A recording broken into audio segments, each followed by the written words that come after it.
Everyone, स्वागत है आप लोग का हमारे यूट्यूब चैनल में। आज हम लोग करने जा रहे हैं एक्सरसाइज 6.2 का क्वेश्चन नंबर 3, जिसमें लिखा है if P Q parallel to S T and angle P Q R equal to 110 and angle R S T equal to 130 degree. आइए इस क्वेश्चन को हम लोग सॉल्व करते हैं, जिसमें हम लोग फाइंड क्या करना है, क्यू आर एस का वैल्यू फाइंड करना है। क्यू आर एस मतलब ये वाले एंगल का वैल्यू हम लोग को फाइंड करना है। तो इस क्वेश्चन को फाइंड करने से पहले हम लोग को कंस्ट्रक्ट करना होगा, एक लाइन ड्रॉ करनी होगी। किसके पैरेलल ड्रॉ करनी है? एस टी की। ये आप लोग के बुक में हिंट भी दिया हुआ है, तो आप लोग लिख भी सकते हैं। तो एक हम लोग लाइन ड्रॉ कर लेते हैं, ठीक है। एक इसके पैरेलल एक हम लोग लाइन ड्रॉ कर ली, जिसका नाम आप लोग कुछ भी लिख सकते हैं।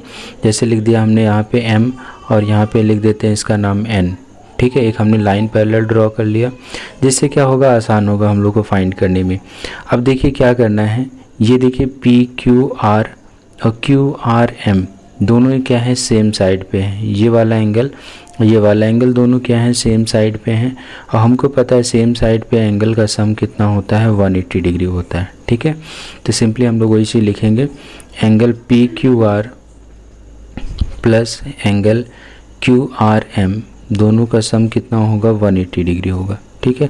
क्योंकि दोनों क्या है, एंगल सेम साइड पे हैं, सेम साइड का एंगल का सम कितना होता है, 180 डिग्री। तो पी क्यू आर की जगह हम लोग लिखेंगे 110 और plus angle Q R M equal to कितना हो जाएगा, 180 डिग्री। 110 को उधर ले जाएंगे तो यहाँ बचेगा Q R M equal to 180 minus 110, दोनों को माइनस कर देंगे, कितना आ जाएगा, 70। तो एंगल क्यू आर एम का वैल्यू हमने कितना फाइंड कर लिया है, 70 डिग्री, ठीक है। तो ये आ गया हमारा 70 डिग्री, ठीक। अब इसी तरह से इस साइड भी देखेंगे तो ये वाला एंगल देखिए, टी एस आर और एस आर एन या एन आर एस दोनों क्या है, देखिए ये वाला एंगल और ये वाला एंगल दोनों सेम साइड पे हैं, तो दोनों का सम भी कितना होगा, 180 डिग्री होगा। तो आइए इसको भी लिखते हैं हम लोग, angle T S R plus angle N R S दोनों का सम कितना होगा, 180 डिग्री। टी एस आर का वैल्यू हम लोग को गिवन है 130 डिग्री, लेकिन हम लोग को एन एस आर का वैल्यू नहीं पता है। एन एस आर यहाँ पे एन आर एस लिखेंगे, ठीक है। N R S equal to 180 degree.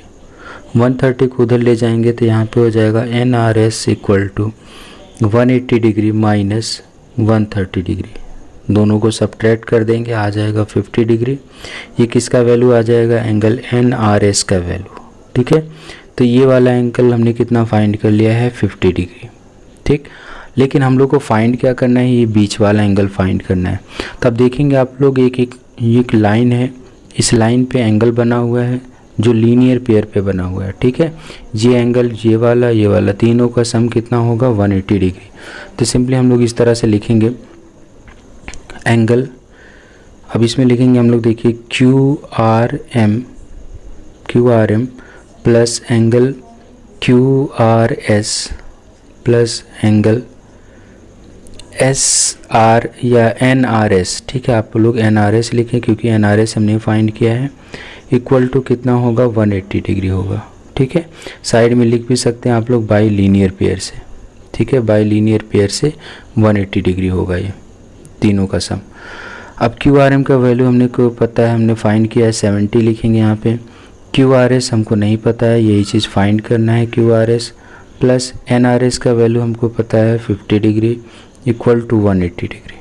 दोनों को प्लस करेंगे तो कितना आ जाएगा, 120। एंगल क्यू आर एस लिख करके फिर यहाँ पे 180 डिग्री लिखेंगे, ठीक है।